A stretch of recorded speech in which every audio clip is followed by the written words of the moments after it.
राम भाऊ, आपल्या मैत्रीला आता 25 वर्ष आली. आता या मैत्रीला आपण नात्यात गुंतवू. म्हणजे तुम्ही काय बोलले मला काही समजलं नाही. तुमची मुलगी माझ्या मुलाला द्यायची का? काय बोलतो? नक्कीच मला आवडेल. चालन, माझा मुलगा येणार आहे आज. आल्यावर दोघांना भेटायला लावू. बरं, दोघांची अपेक्षा दोघांना कळायला पाहिजे ना. आता संसार त्यांना करायचा आहे. हो, सांगतो मी मुलीला. हॅलो, तुम्ही सांगितल्याप्रमाणे आले मी लोकेशनला. किती वेळ लागेल तुम्हाला यायला? हो, आलोच 2 मिनिटात.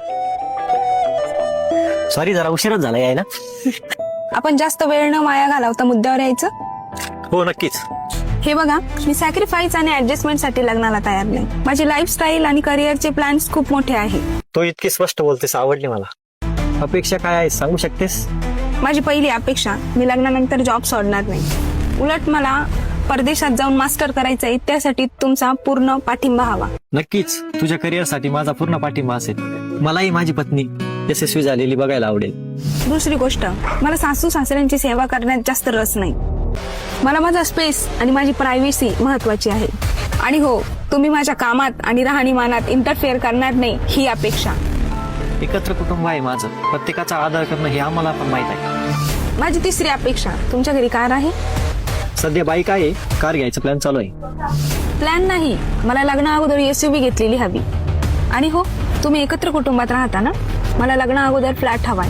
कमीत कमी 2 BH. तू हे जे काही मागते तुला चुकीचं वाटत नाही?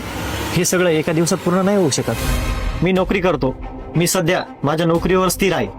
फ्लॅट आणि SUV घेण्यासाठी वेळ लागेल. मी हे सगळं माझ्या स्वतःच्या कष्टावर उभं करतोय. म्हणजे तुम्ही माझ्या अपेक्षा पूर्ण करू शकत नाही? मला वाटतं तू वस्तू आणि सुविधाच बघत आहे. तू माणूस म्हणून मला बघितलंच नाही. मी माझ्या भविष्याचा विचार करते. मला सेटल झालेला नवरा हवाय, जो माझ्या सगळ्या गरजा पूर्ण करू शकतो. हे बघ प्रीती, लग्नानंतर तुला सर्व सुख सुविधा मिळतील याची मी हमी देतो. बाकी तुझी इच्छा.